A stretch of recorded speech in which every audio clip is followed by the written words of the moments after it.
আজকের রেসিপি ছোলার ডালের ধোকা।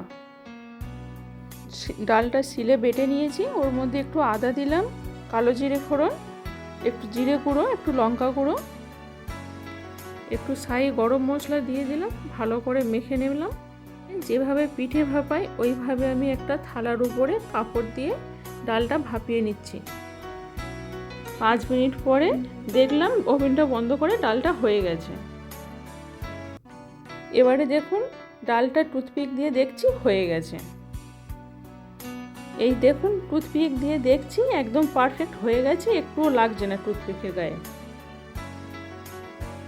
আমাদের ধোকা রেডি। আমি এবারে বরফি শেপে কেটে নিচ্ছি, আপনারা যে কোনো শেপ দিতেই পারেন।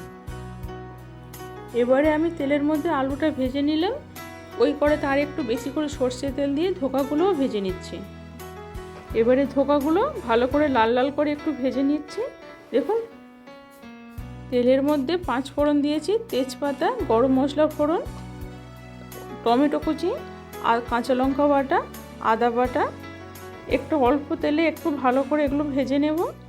হালকা করে নরম সফট হওয়ার জন্য একটু লবণও দিয়েছি, একটু জিরে বাটা দিলাম, একটু ধনে গুঁড়ো, একটু জিরে গুঁড়ো, হলুদ, লঙ্কা গুঁড়োও দিলাম।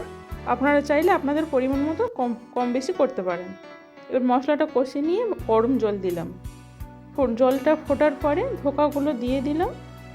এবারে ভাজা আলুগুলোও দিয়ে দেব। এবার একটু স্বাদ মতো একটু মিষ্টি দিলাম, ধোকাগুলোও দিয়ে দিয়েছি। এবার একটু হয়ে আসছে, একটু গরম মশলা বাটা দেব, একটু ঘি দিয়ে দিলাম, একটু কাসুরি মেথিও দিয়েছি। আমাদের ধোকার রান্না দেখুন একেবারে রেডি, পারফেক্ট।